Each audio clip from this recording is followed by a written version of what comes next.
తెలంగాణ అంగన్వాడీ కోడిగుడ్ల టెండర్ల ప్రక్రియలో వార్ కొనసాగుతోంది. టెండర్ల ప్రక్రియ సజావుగా లేదని మంత్రి సీతక్క ముఖ్యమంత్రిని కలిసి చెప్పారు పౌల్ట్రీ ఫార్మ్స్ అసోసియేషన్ సభ్యులు. మంత్రిని కలవడం వెనుక రాజకీయ నేతల స్వలాభమేం లేదన్నారు అసోసియేషన్ సభ్యులు. గుడ్ల టెండర్ల ప్రక్రియలో ఏం జరగబోతోంది? తెలంగాణ రాష్ట్రంలో అంగన్వాడీ కేంద్రాలకు గుడ్ల పంపిణీ టెండర్ల ప్రక్రియ గందరగోళంగా మారింది. ఇప్పటికే 2 సార్లు టెండర్ల ప్రక్రియ వాయిదా పడింది. మరోసారి వాయిదా పడే పరిస్థితి కనిపిస్తోంది. ప్రస్తుతం కోడిగుడ్లు సరఫరా చేస్తున్న కాంట్రాక్టర్లపై పౌల్ట్రీ ఫార్మ్స్ అసోసియేషన్ సభ్యులు తీవ్ర విమర్శలు చేశారు.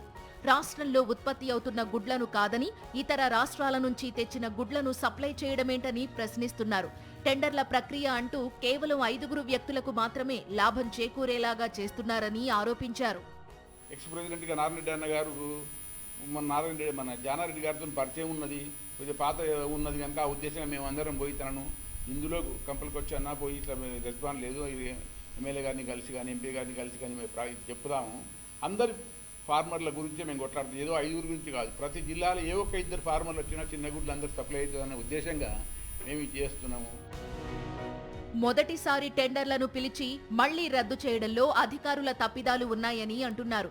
రెండోసారి టెండర్లు పిలిచే ప్రక్రియ సైతం పాత పద్ధతిలోనే ఉందని, అందుకే ఆ పాత పద్ధతిని కొనసాగించవద్దని 1500 మంది పౌల్ట్రీ రైతులకు న్యాయం చేయాలని అసోసియేషన్ కోరుతోంది.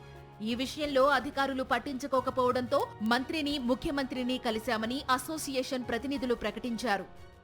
ఎవరైతే కాంపిటేటరో, ఎవరైతే ఎక్కువ మందికి కావాలి, అందరికీ ఫార్మర్స్కి కావాలన్న వాళ్ళని డీలిస్ట్ పెట్టడము, అదేవిధంగా కులాలు, మతాలు, పార్టీలను దాంట్లో పుల్మడము, అదేవిధంగా నారాయణ రెడ్డి గారు ముందుకు వస్తే నారాయణ రెడ్డి గారి మీద కూడా ఒక అపవాదం వేయడం. ఆయన గతంలో కానీ ఇప్పుడు కానీ ఒక్క గుడ్డు గుడక సప్లై చేసినట్టు ఆ మాఫియాకి ఇట్లా నిరూపించగలిగితే మేమందరం రిజైన్ చేసి వాళ్ళు చేసింది సక్రమైంది, వాళ్ళు చేసిందే కరెక్ట్ అని క్షమాపణ కూడా చెప్తాం.